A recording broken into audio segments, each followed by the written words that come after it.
نحمده ونصلي على رسوله الكريم اما بعد فاعوذ بالله من الشيطان الرجيم بسم الله الرحمن الرحيم رب اشرح لي صدري ويسر لي امري واحلل عقدة من لساني يفقهوا قولي۔ کثرت سے درود پڑھنا۔ رسول اللہ صلی اللہ علیہ وسلم نے فرمایا جمعہ کے دن اور جمعہ کی رات کو کثرت سے مجھ پر درود پڑھا کرو، بس جو آدمی مجھ پر ایک دفعہ درود بھیجے گا اللہ اس پر 10 رحمتیں نازل کرے گا۔ اللہم صلی علی محمد۔ رسول اللہ صلی اللہ علیہ وسلم نے فرمایا تمہارے افضل دنوں میں سے جمعے کا دن ہے۔ اسی دن آدم علیہ السلام پیدا کیے گئے، اسی دن ان کی روح قبض کی گئی، اسی دن سور پھونکا جائے گا اور اس دن سب لوگ بے ہوش ہوں گے، اس لیے اس دن مجھ پر کثرت سے درود بھیجا کرو کیونکہ تمہارا درود مجھ پر پیش کیا جاتا ہے۔ کہتے ہیں لوگوں نے پوچھا یا رسول اللہ ہمارا درود آپ پر کس طرح پیش کیا جائے گا جبکہ آپ کا جسم بوسیدہ ہو چکا ہوگا؟ تو آپ نے فرمایا بے شک اللہ عز و جل نے انبیاء کے جسموں کو زمین پر حرام کر دیا ہے، یعنی فرشتوں کے ذریعے آپ تک درود پہنچایا جاتا ہے۔ انبیاء کے جسموں کو مٹی نہیں کھاتی، صحیح سلامت ہوتے ہیں ان کے جسم۔ سورۃ الکہف پڑھنا۔ نبی صلی اللہ علیہ وسلم نے فرمایا جو شخص جمعہ کے دن سورۃ الکہف پڑھتا ہے تو اس کے لیے دوسرے جمعے تک نور روشن رہتا ہے۔ غسل کرنا۔ ہر بالغ پر جمعہ کے لیے جانا ضروری ہے اور ہر وہ شخص جس پر جمعہ کے لیے جانا ضروری ہے اس پر غسل ہے، یعنی اس کو لازمی غسل کرنا چاہیے، اللہ ہی کہ کوئی مجبوری ہو۔ تو آپ اپنا اسکیڈول اس طرح بنائے نا کہ جیسے اگر آپ ہر روز نہاتے پھر تو کوئی مسئلہ نہیں، لیکن اگر آپ ایک دن چھوڑ کے ایک دن نہاتے ہیں تو آپ پھر اس طرح اسکیڈول کریں کہ جیسے آپ منڈے کو نہائے، پھر وینسڈے کو نہائے، پھر جمعے کو نہائے، پھر آپ سیٹرڈے سنڈے اگر نہیں بھی نہاتے پھر منڈے، تو اس طرح آپ جمعے کو مس نہیں کریں گے۔ یہ نہیں کہ جمعرات کو نہا کے جمعہ کو چھوڑ دیا یا جمعہ چھوڑ کے ہفتے کو نہائے، ایسا نہیں کرنا چاہیے۔ علماء نے غسل کے حکم کے بارے میں اختلاف کیا، بعض تو کہتے ہیں یہ واجب ہے یعنی فرض کے درجے میں ہے، اور جمہور علماء یہ کہتے ہیں کہ مستحب ہے، پسندیدہ ہے، افضل عمل ہے۔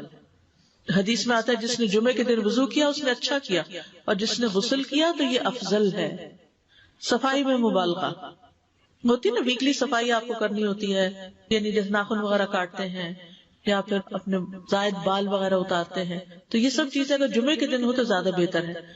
نبی صلی اللہ علیہ وسلم نے فرمایا جو شخص جمعے کے دن اچھی طرح غسل کرے، اچھی طرح سنوار کر وضو کرے، اپنے بہترین لباس میں سے پہنے، یعنی جمعے کے دن باقی دنوں کی نسبت اچھا لباس پہنے، اللہ نے اس کی قسمت میں گھر والوں کی جو خوشبو لکھی ہو وہ لگا لے، یعنی گھر میں جو بھی خوشبو ہے، پھر جمعہ پڑھنے آئے تو لغو کام نہ کرے، 2 آدمیوں کے درمیان جدائی نہ کرے، یعنی 2 لوگ بیٹھے ان کے بیچ میں گھس کے بیٹھ جائے۔ اس جمعے اور دوسرے جمعے کے درمیان کے پورے ہفتے کے گناہ معاف کر دیے جاتے ہیں۔ پھر مسواک کرنا۔ جمعے کی سنتیں بتاتے ہوئے آپ نے فرمایا اور تم پر مسواک کرنا لازم ہے۔ اچھا لباس پہننا۔ نبی صلی اللہ علیہ وسلم نے فرمایا اگر ممکن ہو تو جمعہ کے لیے اپنے کام کاج کے کپڑوں کے علاوہ 2 کپڑے اور بنا رکھنے میں کیا حرج ہے؟ اسپیشل ڈریس رکھے جو جمعے کو ہی پہن لے۔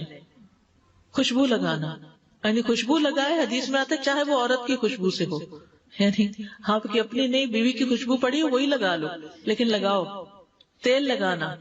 جو شخص جمعہ کے دن غسل کرے اور جس قدر ممکن ہو پاکیزگی حاصل کرے اور اپنے تیل میں سے تیل لگائے یا اپنے گھر کی خوشبو میں سے خوشبو لگائے، پھر نکلے کہ 2 آدمیوں کے درمیان تفریق نہ کرے، جتنی مقدرہ نماز پڑھ لے اور جب امام بات کرے تو خاموش رہے۔ اس جمعے سے لے کر دوسرے جمعے تک اس کے گناہ بخش دیے جاتے ہیں۔ جمعہ کا وقت۔ سورج ڈھلتے ہی جمعہ پڑھنا۔ سورج ڈھلتے ہی جمعہ پڑھنا، اول وقت جمعہ پڑھنا، بہت لیٹ نہیں کرنا چاہیے۔ ایاس بن سلمہ بن عقبہ اپنے والد سے روایت کرتے ہیں، انہوں نے کہا کہ ہم رسول اللہ صلی اللہ علیہ وسلم کے ساتھ جمعے کی نماز پڑھ کر واپس لوٹتے تھے تو دیواروں کا سایہ اتنا نہیں ہوتا تھا کہ ان سے اپنے آپ کو سایہ مہیا کیا جا سکے، یعنی ابھی سورج بہت تھوڑا ڈھلا ہوتا تھا۔ ہاں گرمی کی شدت میں تاخیر کی اجازت ہے۔ مسجد میں داخلہ۔ مسجد کی طرف جلدی نکلنا، تحیت المسجد ادا کرنا۔ عمر بن دینار کہتے ہیں انہوں نے جابر رضی اللہ عنہ کو کہتے ہوئے سنا کہ ایک شخص جمعہ کے دن مسجد میں داخل ہوا اس حال میں کہ نبی صلی اللہ علیہ وسلم خطبہ دے رہے تھے، تو آپ نے فرمایا کیا تم نے نماز پڑھی؟ اس نے کہا نہیں، تو آپ نے فرمایا کھڑے ہو 2 رکعتیں پڑھو۔ اب یہ بڑا اہم مسئلہ ہے، مسجد میں داخل ہو چاہے خطبہ ہو رہا ہو 2 رکعت پڑھے بغیر نہ بیٹھو، ٹھیک ہے؟ اور یہ کیا ہے؟ دراصل تحیت المسجد، یہ جمعے کی سنتیں نہیں ہیں، یہ کیا ہے؟ تحیت المسجد ہے، اور مختصر پڑھی جائیں۔ یعنی امام جب خطبہ دے رہا ہو تو چاہیے کہ 2 رکعتیں پڑھے اور دونوں میں اختصار کرے. نماز سے قبل ہلکا بنانے کی ممانعت. مثلا آپ جلدی چلے گئے تو یہ نہیں کہ ایک گروپ بنا کے آپس میں گپ شپ شروع کر دیں، نہیں، سیدھے ہی لائنوں میں بیٹھیے. انتظار کا وقت کیسے گزاریں گے؟ نفل پڑھ کے بیٹھ گئے، ذکر اذکار کریں، قبلے کی طرف رخ کر کے لائنوں میں بیٹھے. ہلکا نہیں بنائے، بیٹھ کے خرید و فروخت نہیں کریں. تاخیر سے آنے پہ گردنیں پھلانگ کے نہ آگے جائیں. رسول اللہ صلی اللہ علیہ وسلم نے فرمایا ٹیک لگا کے مت کھاؤ. یہ عام ایک ادب بتایا، یعنی اس طرح ٹیک لگا کے نہیں کھاؤ، کھانے کے وقت سیدھے ہو جاؤ. چھنے ہوئے آٹے کی روٹی نہ کھاؤ، میدا. مسجد میں کوئی جگہ مقرر نہ کرو کہ یہ میری جگہ ہے، آپ کیوں آج یہاں کھڑی ہوگی، کہ تم اسی میں ہی نماز پڑھو. کچھ لوگ ہوتے ہیں نا آ کے مخصوص جگہ ہی پڑھتے ہیں، اگر کوئی اور وہاں ڈسٹرب ہو جاتے ہیں. اور جمعہ کے دن لوگوں کی گردنیں نہ پھلانگو، ورنہ اللہ تمہیں قیامت کے دن لوگوں کے لیے پل بنا دے گا. کیونکہ بہت اذیت کی بات ہے نا، بیٹھے ہیں لوگ باقاعدہ بعض اوقات کندھوں پہ ہاتھ رکھ کے اس کو تنگ کر اس کو تنگ کر. تو یہ نہیں کرنا چاہیے. اگر آپ کو اٹھنا بھی پڑ گیا بیچ میں تو واپسی پہ پیچھے کھڑے ہو جائیے، اگلی لائن مل جائے گی. جی یہ تو بہت ضروری بات آپ نے کی کہ جب لوگ مسجد آئے تو پہلی صف میں بیٹھے، یعنی پہلی چھوڑ کے آخری میں بیٹھ جائیں اور پھر لوگ ان کی گردنیں پلانگتے رہیں، دوسروں کے لیے فتنہ بننا. جابر بن عبداللہ رضی اللہ عنہ سے روایت ہے کہ جمعے کے دن رسول اللہ صلی اللہ علیہ وسلم خطبہ ارشاد فرما رہے تھے کہ ایک آدمی مسجد میں داخل ہوا، وہ قریب آ کر بیٹھنے کے لیے لوگوں کے اوپر سے گزرنے لگا. رسول اللہ صلی اللہ علیہ وسلم نے فرمایا بیٹھ جاؤ، تحقیق تم نے لوگوں کو تکلیف پہنچائی اور دیر سے آئے. یہ عربی کے الفاظ بڑے خوبصورت ہیں. اجلس فقد آذیت و آنیت، کتنی جامع زبان ہے یہ. اجلس فقط آذیت، تو نے اذیت دی، و آنیت، اور دیر سے آیا. تو اس سے منع کیا گیا. کسی کو اس کی جگہ سے نہ اٹھانا. جابر رضی اللہ عنہ نبی صلی اللہ علیہ وسلم سے روایت کرتے ہیں، آپ نے فرمایا تم میں سے کوئی شخص جمعہ کے دن اپنے بھائی کو کھڑا نہ کرے کہ پھر دوسری طرف سے آ کر اس کی جگہ پہ خود بیٹھ جائے، بلکہ جو آئے وہ کہے جگہ کشادہ کرو، ہمارے لیے بھی جگہ بناؤ. یہ کہے. خطبہ جمعہ اور اس کے آداب. خطبہ جمعہ کی اہمیت. جب اذان ہو جائے تو کیا کرے انسان؟ مسجد کی طرف دوڑ پڑے. تو مسجد میں جماعت تو نہیں ہو رہی ہوگی، پہلے کیا ہو رہا ہوگا؟ خطبہ ہو رہا ہوگا. امام کے خطبے سے پہلے سلام کرنا. نبی صلی اللہ علیہ وسلم جب ممبر پر چڑھتے تو حاضرین کو السلام علیکم کہتے. امام کا کھڑے ہو کر خطبہ دینا. رسول اللہ صلی اللہ علیہ وسلم کھڑے ہو کر خطبہ دیتے، پھر بیٹھ جاتے، پھر کھڑے ہوتے اور کھڑے ہو کر خطبہ دیتے، یعنی بیچ میں تھوڑا سا بیٹھ بھی جاتے تھے. جس نے تمہیں یہ خبر دی کہ آپ بیٹھ کر خطبہ دیتے تھے تو تحقیق اس نے جھوٹ بولا. بس یقیناً اللہ کی قسم میں نے آپ کے ساتھ 2000 سے زائد نمازیں پڑھی ہیں، یعنی جن میں بہت سے جمعے بھی آئے ہیں، تو ایسا کچھ نہیں. امام کو 2 خطبے دینا، یعنی کھڑے تھے پہلے، پھر ذرا بیٹھ گئے، پھر دوسری دفعہ اٹھے تو یہ 2 خطبے ہو گئے. مختصر خطبہ دینا. آپ کے خطبات چند کلمات ہوا کرتے تھے، بہت لمبی تقریریں نہیں. آپ کا خطبہ درمیانہ ہوتا تھا. نبی صلی اللہ علیہ وسلم نے فرمایا آدمی کا نماز کو لمبا کرنا اور خطبے کو مختصر کرنا اس کی سمجھداری کی علامت ہے. بس نماز لمبی کرو، خطبہ مختصر کرو، کیونکہ بعض بیان جادو جیسا اثر رکھتے ہیں. یعنی تھوڑے بھی بات کرو گے تو دل میں چلی جائے گی. نماز پہ زیادہ توجہ. نبی صلی اللہ علیہ وسلم کا خطبے میں سورۃ قاف پڑھنا. حارثہ بن نعمان کی بیٹی سے روایت ہے، کہتی ہے کہ میں نے سورۃ قاف رسول اللہ صلی اللہ علیہ وسلم سے سن کر حفظ کر لی. آپ ہر جمعے کو خطبے میں پڑھا کرتے تھے. سامعین کا امام کی طرف رخ کرنا، یعنی جمعے کے دن یہ نہیں کہ آپ کرسی لگا کے کسی اور طرف منہ کر کے بیٹھ جائیں اور جب جماعت ہو تو پھر صف میں کھڑے. نہیں، آپ صف میں بیٹھے ہو، کس طرف ہو؟ قبلہ رخ ہو. امام سامنے ہی ہوگا نا قبلے کی طرف.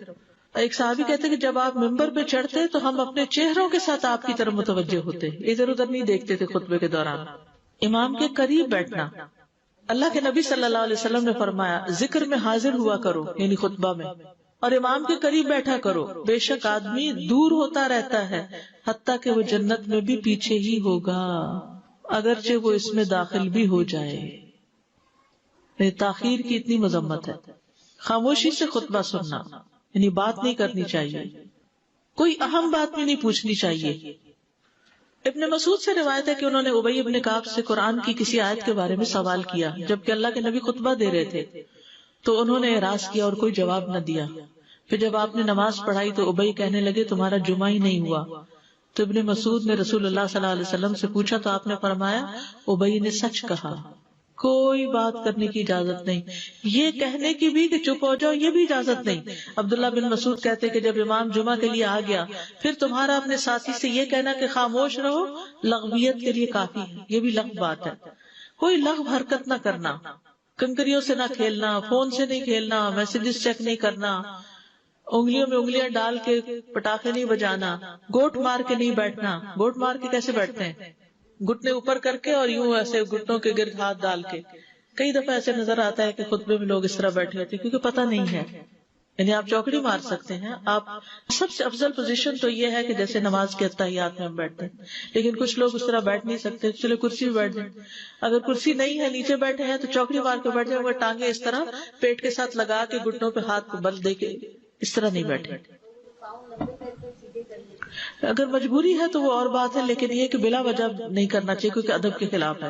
اونگ آنے پر جگہ بدلنا، نبی صلی اللہ علیہ وسلم نے فرمایا اگر جمعہ کے دن کسی کو مسجد میں اونگ آنے لگے تو اپنی اس جگہ کو دوسری جگہ سے بدل لے، کہ بعض اوقات ایسا ہوتا ہے نا خطبے کے وقت بڑی سکینت ہوتی ہے اور آخری خطبہ تو آپ نیند میں ہی سنتے ہیں۔ نماز جمعہ کی رکعت 2 رکعت ہے فرض بس، جمعہ کی نماز 2 رکعتیں ہیں اور ان دونوں میں قرات ہوتی ہے۔ نبی صلی اللہ علیہ وسلم جمعے میں سب اسم ربک الاعلی اور حل اتاک حدیث الغاشیہ پڑھتے، کبھی جمعہ اور عید کٹھے ہو جاتے تب بھی دونوں نمازوں میں یہی سورت پڑھتے تھے، ٹھیک ہے۔ اسی طرح صبح کی نماز میں جمعے کے دن الف لام میم التنزیل اور حل اتی علی الانسان کی قرات کرتے اور نماز جمعہ میں سورۃ الجمعہ اور منافقین کی تلاوت کرتے، یعنی یہ بھی ملتا ہے۔ فرض کے بعد 2 رکعت پڑھنا، عبداللہ بن عمر سے روایت ہے انہوں نے رسول اللہ صلی اللہ علیہ وسلم کی نفل نماز کو بیان کیا اور کہا کہ آپ جمعے کے بعد کوئی نفل نماز نہیں پڑھتے تھے حتیٰ کہ واپس تشریف لے جاتے، پھر اپنے گھر میں 2 رکعت پڑھتے تھے۔ اب جو لوگ گھر نہیں جاتے تو پھر وہیں پر وہ پڑھ لیتے ہیں، ورنہ آپ صلی اللہ علیہ وسلم اپنی سنتیں وغیرہ گھر میں پڑھتے تھے۔